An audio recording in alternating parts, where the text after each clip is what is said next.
감독님과 배우님 인사 부탁드릴게요. 신한식 감독님부터 부탁드립니다. 안녕하세요. 카시오페아를 만든 신한식 감독입니다. 반갑습니다. 네, 안녕하세요. 카시오페아에서 수진 역을 맡은 서현지입니다. 반갑습니다. 감사합니다. 와주셔서. 네, 그럼 지금부터 질문을 받아보도록 하겠습니다. 질문하실 기자님께서는 손을 들어주시면 저희 스태프분들이 마이크 전달 드리도록 하겠습니다. 네, 우선 기자님들께서 질문 고민하시는 동안 제가 감독님께 먼저 질문 하나 드릴게요. 카시오페아 작품을 구상하게 된 계기가 궁금한데요. 이 부분에 대해서 말씀 부탁드릴게요. 전 시나리오를 쓰면서 잠깐 머리를 식히려는 핑계로 영화를 보거든요. 이렇게 창을 띄워놓고 그 영어 공부용으로 잘 보는 영화가 인턴이라는 작품인데, 제가 수년 전에 안석기 선배님하고 작품을 한 이후로 작품을 늘 이제 좋은 작품을 또 한번 함께 하고 싶다는 생각을 했는데, 그 인턴에서 이제 그 로버트 드니로와 그 앤 해서웨이가 이제 부녀 관계는 아니지만 약간 유사 부녀 관계로 나오죠. 안석기 선배님이 부녀 관계로 영화에 나왔으면 좋겠다라는 생각을 했어요. 그래서 그때부터 뭐 조금씩 구상을 했던 것 같습니다. 네, 혹시 질문 있으신가요? 네, 저쪽 기자님. 네, 안녕하세요. 저 스포츠조선 조지영 기자라고 합니다. 영화 너무 슬프게 잘 봤고요. 서현진 씨에게 질문 하나 드릴게요. 이게 알츠하이머 환자 환우를 연기하는 그런 캐릭터였는데, 사실 여배우로서는 조금 쉽지 않은 그런 캐릭터였던 것 같아요. 그래서 어떻게 좀 결정을 하시게 됐고, 어떻게 좀 그런 환우들의 모습을 보여주시려고 했는지 궁금합니다. 일단은 저는 처음 감독님한테 대본을 받은 건 2년 전이었고요. 그때 대본이 너무 좋아서 중반부터는 저도 엄청 울면서 봤던 기억이 있어요. 그래서 뭐 배우로서 어렵겠다, 안 어렵겠다라는 생각이 들 것도 없이 하고 싶다라는 마음이 제일 먼저 컸고요. 그때는 이렇게 제가 막상 촬영이 닥쳤을 때 무섭다고 생각하게 될 줄 몰랐어요. 2년 전이었기 때문에. 근데 또 1년이 지나고 나니까 못하겠는 거예요. 너무 무서워서. 그리고 막상 또 1년이 지나고 나니까 이제 좀 할 수 있겠다 싶었는데, 리딩을 하고 나니까 또 무서워서 못하겠더라고요. 내가 왜 그때 이걸 이렇게 겁도 없이 내가 할 수 있을 거라고 생각했지? 라는 생각이 들어서 감독님한테 전화해서 엄청 울면서 통화했던 기억이 나는데, 감독님께서 즐거운 여행을 떠나듯이 자기를 믿고 따라와 달라고 하셔서 정말 그 말 그대로 즐거운 여행이 되었고요. 또 이 알츠하이머 사실은 증세를 보여야 하는 역할이었기 때문에 실제로 이렇게 만나뵐 수 있는 기회가 있었으면 환우분들을 좋았겠지만, 저희 코로나 거리두기가 심할 때여서 영상을 통해서 많이 일단은 접했고요. 저는 주변 지인분 중에 알츠하이머를 겪으신 분이 계셔서 제가 봤던 경험을 토대로 연기에 가장 많이 대입해서 하게 됐었던 것 같습니다. 제가 조금 부연 답변을 드리면, 그 보셔서 아시겠지만 진짜 쉬운 장면이 하나도 없거든요. 딱 한 씬 정도, 그 자동차 정비소에서 기계가 연기하는 그 장면 외에는 현진 씨가 정말 다, 제가 사실은 점점 좀 안 믿게 됐어요. 자신 없다는 얘기를 하실 때마다 속으로 그래 놓고 엄청 잘할 거면서 이렇게 점점 그 말을 제가 신뢰를 안 하게 됐습니다. 그래서 뭐 좀 방금도 말씀해 주셨지만 감정적으로 좀 소모가 많이 컸을 것 같아요. 그래서 그걸 좀 컨트롤하기도 힘드셨을 텐데 어떤 부분 제일 힘드셨는지랑 또 안성기 배우 안 계시니까 또 그 분야 호흡이 너무 좋았는데 좀 어떠셨는지 좀 같이 말씀 부탁드릴게요.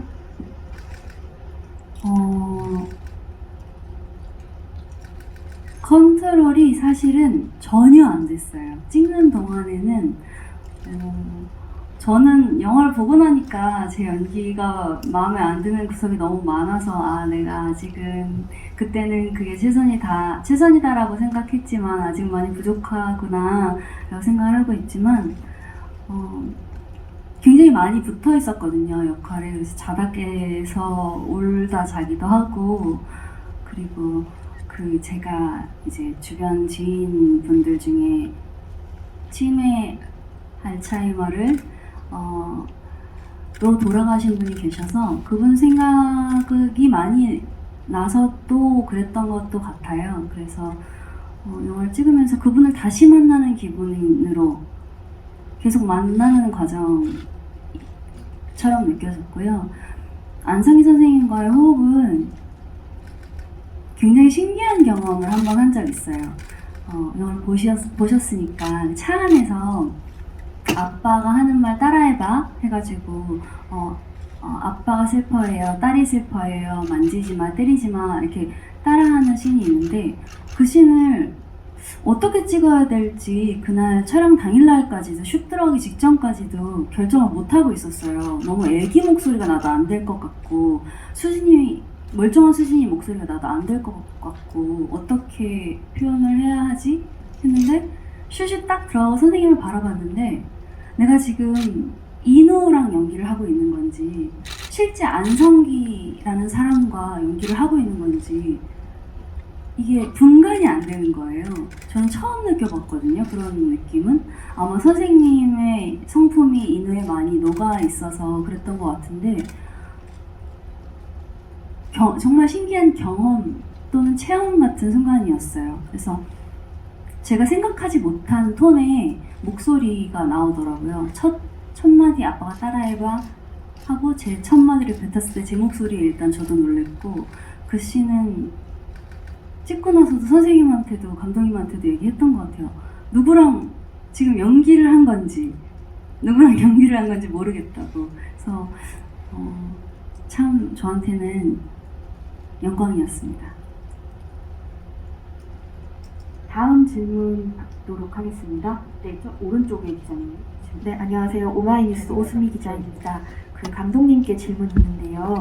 영화의 주요 소재가 치매였습니다. 알츠하이머라는 소재를 선택하게 된 이유도 궁금하고요. 그 환자의 상황이 굉장히 자세하게 영화에 나왔는데 취재를 어떻게 하셨는지도 궁금합니다. 취재는 광범위하게 했습니다. 여러 가지 자료를 다 봤고요. 근데 그 알츠하이머라는 것 자체라기보다 사실 아까 첫 질문에 말씀드렸던 것처럼 안성기 선배님이 사실은 필모에서 이런 부성애가 두드러지는 역할이 사실 의외로 많지가 않았거든요. 저는 이제 이 작품을 이제 아버지와 딸의 이야기를 하면서 제가 사실 방점을 찍고 싶었던 건 리버스 육아예요. 그러니까 이 딸이 크는 과정을 함께 하지 못한 아버지가 이제 역순으로 육아를 하는 거죠. 이제 그거는 이제 아이가 태어났을 때 이제 산부인과에서 아이가 태어나고 산후조리원 가고 문화센터 가고 이 유치원 가고 학교 가고 이 1년의 과정 그리고 사회 나가고 사실 이제 이 영화에서 나와지는 묘사는 그것에 대한 역순이에요. 점점 수지는 이제 어려지는 거고 그런 의미에서 굉장히 저는 이 작품이 대단히 현실적인 판타지 작품이다라고 생각하고 만들었고요. 너무 있을 수 있는 얘기고 사실 그 알츠하이머 환자들의 증세는 사실 굉장히 다양해요. 정해진 딱 증세가 있다기보다 너무 다양한데 저희 영화에서 묘사된 것 자체는 사실 정말로 있을 수 있는 상황들이고 근데 이 인우가 이 수진의 자녀의 독립을 위해서 해왔던 양육들 그 양육의 목적은 자녀의 독립이니까 근데 아버지는 부모님들은 저희가 보통 진짜 자녀들이 세상에 나와서 어떻게 살아가는지 부모는 자녀의 독립을 위해서 양육에 힘을 쓰고 온갖 노력을 하지만 결국 세상에 나가서 어떻게 살아가는지 우리가 확인할 기회는 사실 없거든요. 부모님들한테는. 근데 마지막에 인우가 확인하는 것은 이 수진의 독립과 자립을 위해서 노력했던 것에 대한 확인과 질문을 해요. 근데 사실 굉장히 있을 수 있는 묘사지만 전 그 부분이 상당히 현실적인 판타지라는 생각을 하고 만들었습니다. 다음 질문 있으실까요? 네, 가운데 기자님 말씀 부탁드릴게요. 네, 안녕하세요. 테나시아 류혜지 기자입니다. 먼저 영화 너무 여운 있고 감동 있게 잘 봤고요. 그 아역 배우 주예림 양하고 굉장히 모녀 케미가 너무 좋으셨던 것 같은데 이제 현장에서 주예림 배우와 뭐 어떤 이야기를 나누셨는지 또 어떤 에피소드가 기억에 남으시는지 한 말씀 부탁드립니다. 저희 둘 다 할까요? 네. 일단은 예린 양은 그냥 성인 배우와 다름이 없었어요. 성인 배우, 좋은 성인 배우와 어떤 디렉팅이 필요 없을 정도로 알아서 그냥 그 상황에 놓여서 이미 생활하고 있었고요. 그리고 예림이랑 제일 많이 했던 얘기는 이모가 리코더를 안 본 지 30년이 됐어.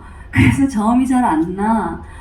리코더를 어떻게 하면 잘 부를 수 있을까에 대해서 가장 많이 고민했던 것 같고, 그래서 예림이가 리코더 자기 멜로디를 녹음해서 저한테 보내줘서 거기에 맞춰서 리코더 연습도 하고 현장에서도 계속 하루 종일 그 씬 찍는 날은 하루 종일 같이 리코더 불고 그게 굉장히 즐거웠어요. 그 과정이 그날 하루 종일 현장에 계속 음악 소리가 들리니까 굉장히 낭만적이더라고요.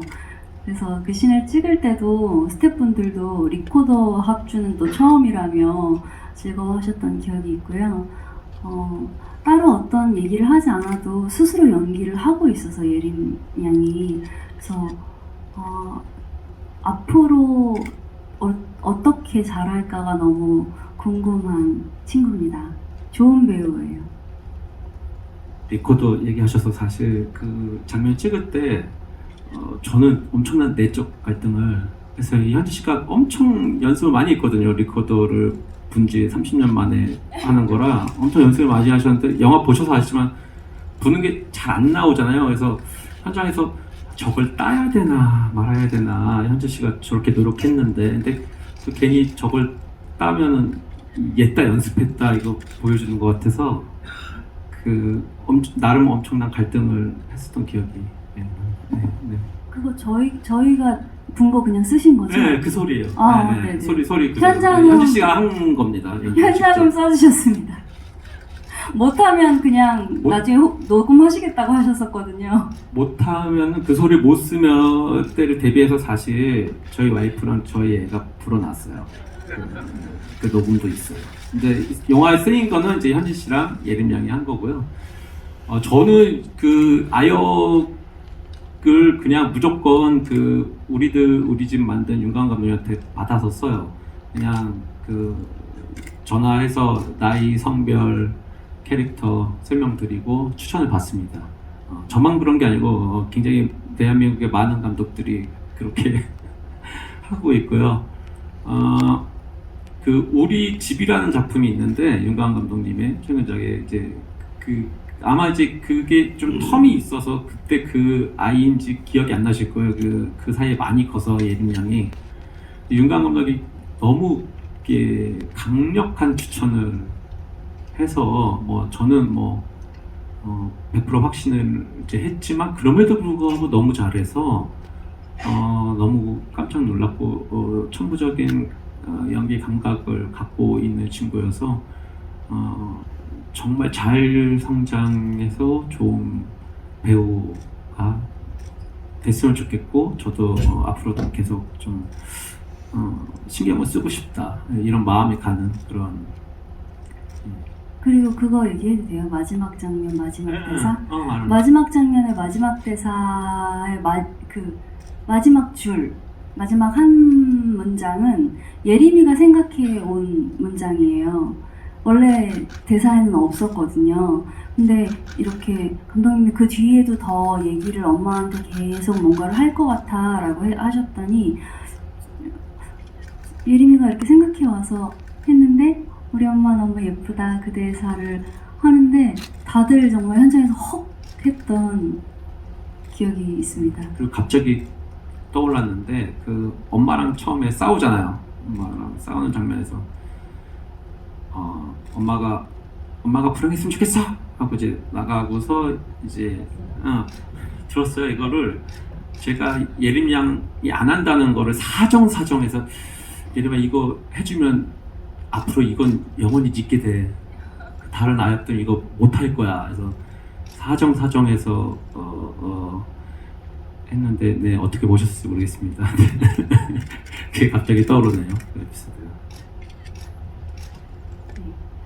제가 추가로 더 질문 드릴게요. 지금 주예린 배우님 캐스팅 비하인드 얘기를 해주셨는데 저희 그 안성기 배우님, 서현진 배우님 캐스팅 관련해서도 혹시 얘기해 주실 게 있으실지 감독님께 질문 드리겠습니다. 안성기 선배님은 전 아까 말씀드린 것처럼 이제 좋은 작품으로 한번 꼭 다시 모시고 싶다는 생각을 했고 그것이 이제 부녀 관계의 영화였으면 좋겠다 이 생각은 오래전부터 했었고요.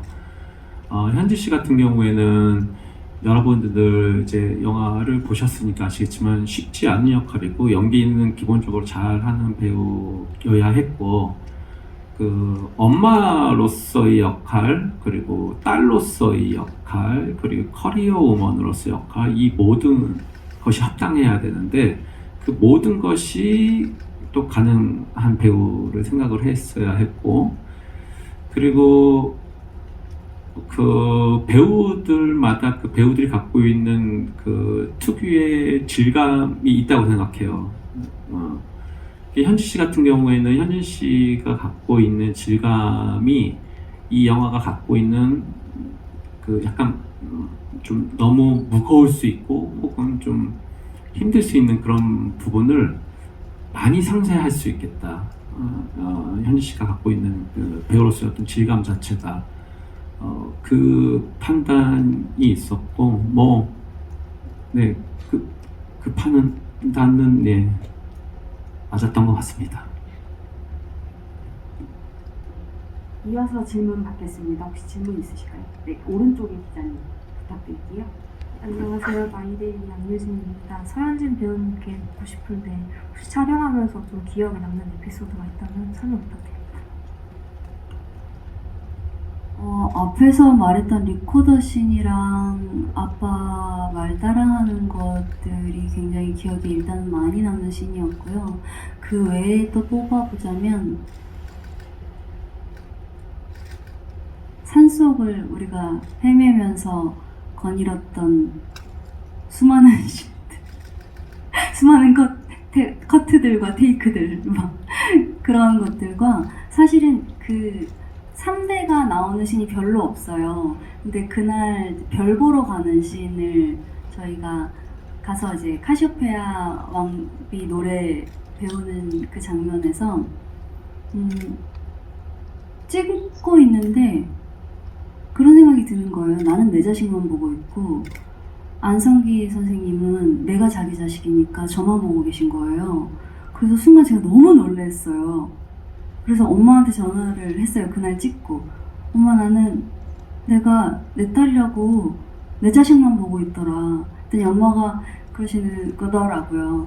원래 자기 자식 보느라고 부모 아프기 전까지는 돌아보지를 못한다고. 근데 부모는 내가 자기 자식이니까 계속 나를 들여다보고 있다고. 그걸 네가 그 장면 영화 찍으면서 느꼈네? 라고 말씀을 해주셔가지고 그 장면이 굉장히 장면과는 다르게 저한테는 굉장히 뜨끔한 장면이었던 것 같아요.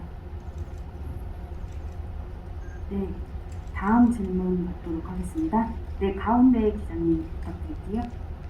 네, 안녕하세요. 저 스포츠동화 이선희이고요. 저 서현진 배우님께 질문 드리고 싶은데 그 이제 알츠하이머 환우분을 연기하시면서 그 동영상을 많이 참고하셨다고 했는데 영상을 보고 좀 느끼셨던 거나 아니면 그 영상에서 보셨던 것 중에 본인 직접 오늘 영화에서 봤던 것 중에 좀 응용해서 참고하신 부분이 있는지 궁금합니다.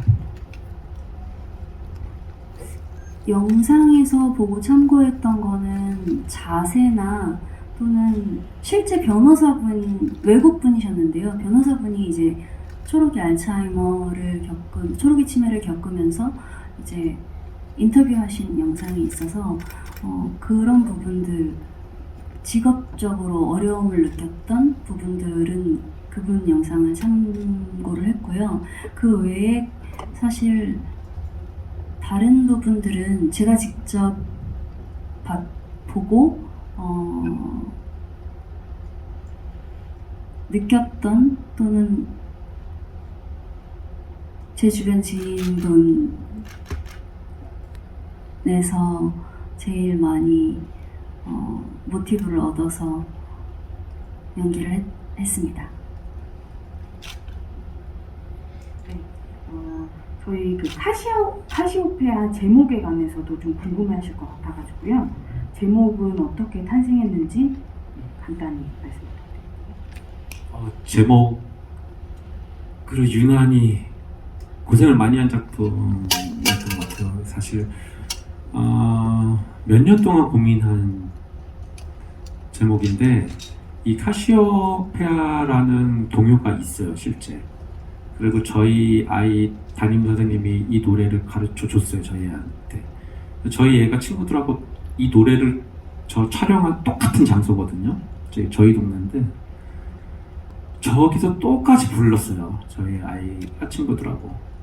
그 노래가 밝은 것도 아닌 것 같고 슬픈 것도 아닌 것 같고 묘하게 들리는 거예요. 나중에 가사를 보는데 카시오페아가 실제로 그에서 설명한 것처럼 우리가 길을 찾을 땐 북극성을 보고 길을 찾지만 카시오페아를 먼저 보거든요. 그러니까 이 부모와 자식, 가족과의 관계 이런 게 그런 것 같아요. 우리가 관계라는 게 정말 중요한 관계는 직접적으로 길을 가르쳐주는 그런 관계가 아니고 그 사람을 통해서 내가 갈 길을 보게 되고 낮에도 떠 있어서 나를 보게 해주고 늘 나를 바라보고 내가 길을 잃지 않게 해주는 그런 관계가 가족이 아닌가 라는 생각으로 그러니까 원래는 카시오페이아인데 저희가 사실 발음도 어렵고 검색하면은 별자리가 뜰 것 같아서 카시오페아라고 제목을 줬고 영문으로는 카시오페이아라고 되어 있습니다. 이어서 혹시 질문 있으실까요? 네, 저기 오른쪽 끝에 기자님 여기. 네, 안녕하세요. 서울경제스타 현혜성 기자입니다. 서현진 배우님께 질문 드리겠습니다. 카시오페아가 관객들에게 어떻게 와닿았으면 좋겠다는 마음으로 연기하셨는지, 어떤 메시지를 전달하고 싶으셨는지 궁금합니다. 전달하고 싶은 메시지가 있어서 선택한 건 아니었어요. 저 그냥 대본이 너무 좋아가지고 선택을 했고요. 그리고 처음엔 저는 수진이 얘기라고 생각했어요. 그리고 찍으면서는 아빠와 딸 얘기다 라고 생각했고 얼마 전 기술시사를 보고 나니까 이건 가족에 관한 얘기구나. 부모와 자식이라는 유대에 관한 얘기구나 라는 생각이 들더라고요. 그래서 가장 가까우면서도 제일 많이 싸우고 그리고 제일 애증하는 관계잖아요. 부모, 자식이. 그게 이제 3대에 걸쳐서 보여지는 것 같아서 저희 영화가 사실 저는 슬픈 영화라기보다 따뜻하게 느껴졌거든요. 그래서 관객분들이 따뜻한 영화라고 느껴주실 수 있으면 좋겠고 좀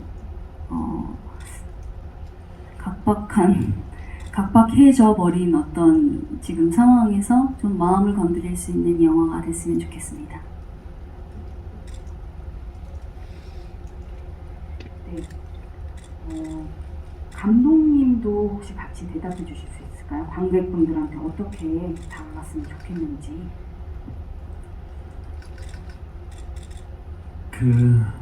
현진 씨가 정말 잘 대답을 해주신 것 같은데 좀 덧붙이자면은 우리가 진짜 소중한 관계들은 인식을 잘 못하고 살죠. 그 관계와 관계 사이에서 내가 옆에 있는 가까운 가족에게 혹은 가까운 가족의 나에게 그러면 서로 인식을 하면서 살지 못하지만 끊임없이 영향을 주고 있거든요. 그것을 플러스 마이너스로 계산을 못하는 것 같아요. 이 영화 속에서 안성기 선배님이 이제 대사로 나레이션으로 말씀하시는데 지금 이 순간에도 누군가 내 빚을 갖고 있고 나도 누군가의 빚을 갖고 있고 그런 것이 저는 길을 잃게 하지 않는 카시오페아 볕조리 같은 관계라고 생각이 들었던 것 같아요. 그래서 영화를 보시고 정말 가장 가까운 뭐 꼭 가족이 아니더라도 가족 같은 가장 가까운 분들과의 관계가 얼마나 소중한지 눈에 보이지 않지만 이 관계로 인해서 누군가 안 보이는 데서 내 빚을 갚아주고 있고 그리고 나도 이 순간 누군가의 빚을 갚아주면서 서로가 서로에게 길을 잃지 않게 해주는 그런 것이구나. 이 관계들이 그렇게 소중한 것이구나 라고 느낄 수 있는 기회가 되었으면 좋겠습니다. 또 질문 있으실까요? 네, 오른쪽에 기자님 부탁드릴게요.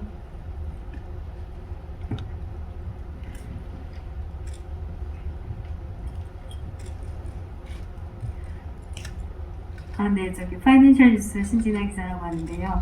그 서현진 배우님은 이번 영화에서 너무 아름답게 나오셨는데 기존에 뭐라고 할까 로맨틱 코미디 드라마도 많이 하셨잖아요. 그때 멜로 영화에 멜로 드라마에 나오실 때보다 더 압도적으로 이렇게 예쁘게 나오신 것 같은데 이게 그 캐릭터 외적인 부분을 어떻게 구축하셨는지 좀 궁금하고 그리고 한 가지 더 여쭤보면 그 영화 속에서 그 거실에 뭐 이글루처럼 이렇게 그런 거 만들어 놓고 그 공간이 그 굉장히 좀 중요한 그 공간으로 활용됐는데 관련해서 에피소드가 있으면 좀 말씀해 주세요.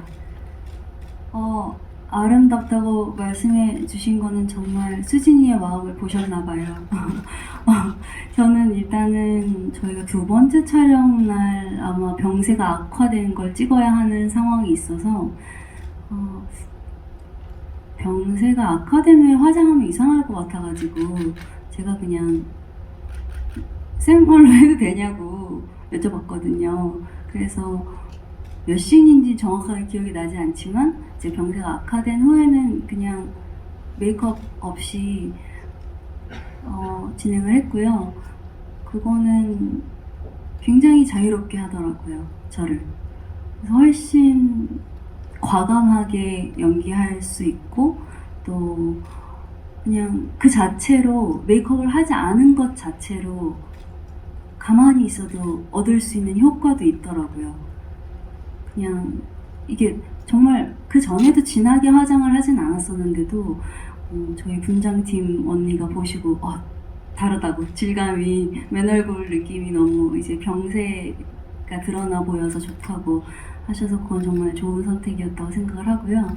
그 이글루에 관해서는 그 종이 이글루는 실제로 그 예림 양과 마지막에 이렇게 쌩쌩이 타고 가다가 저 진아 친구예요 라고 하는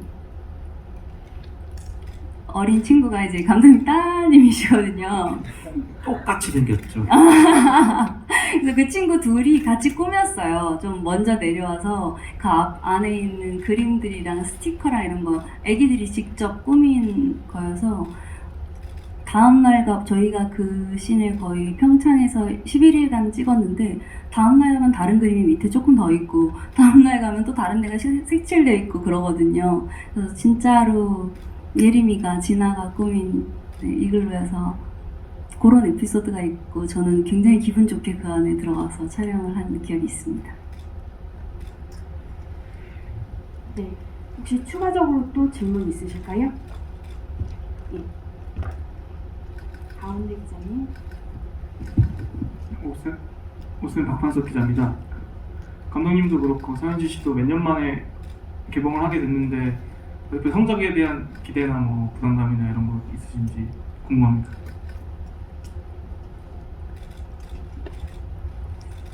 사실 성적에 대한 부담이 있으면 참 좋겠는데, 그러니까 성적은 잘 나오면 참 좋겠는데, 그거는 뭐 천운이니까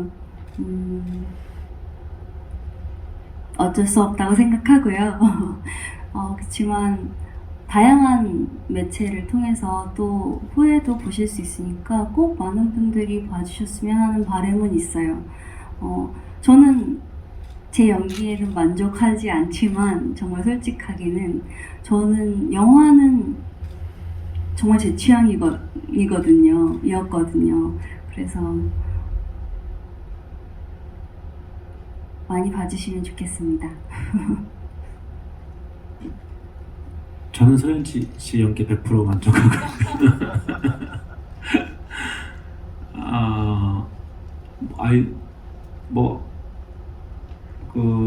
전 세계 어떤 감독도 이 스코어에 자유로운 감독 단 한 명도 없고요. 전 세계 모든 감독들이 개봉 주에는 인격이 최고조로 올라가고요. 덕을 쌓고 싶고요. 굉장히 선하게 살고 싶고 살아온 모든 악행들을 다 반성하고 싶고 그런 심정입니다. 근데 저는 그냥 그런 부담감을 느끼기 이전에 다른 거를 얼른 쓰고요. 예, 제가 한 일을 빨리 잊으려고 하고 그것이 좋은 일이든 나쁜 일이든 너무 연연하면서 살지 않으려고 하는 편인 것 같아요. 그래도 잘 되면 너무 행복하겠죠. 너무 회피성인 거 아니에요? 관객분들이 많이 즐겨주셨으면 좋겠고 지금 영화를 보신 분들 일반 관객분들이 좀 계신데 또 이제 부모님들하고 꼭 다시 재관람하고 싶다고 말씀해 주셔서 그런 것들이 되게 기대가 돼요. 그랬으면 좋겠고 뭐 스코어를 떠나서 오랜만에 관객분들이 극장에서 그렇게 부모님과 함께 보면서 좋은 시간 가질 수 있는 작품이 되길 희망합니다. 기자님도 혹시 더 질문 있으실까요? 네. 질문 없으시면은 저희 이제 시간 관계상 마무리하고요. 배우님, 감독님 끝인사로 저희 기자간담을 마치도록 하겠습니다. 네, 일단 이제 거리도 풀린 지 얼마 안 됐는데도 이렇게 많이 찾아와 주셔서 먼 걸음이든 가까운 걸음이든 다 귀한 걸음이니까 너무 감사하고요. 열심히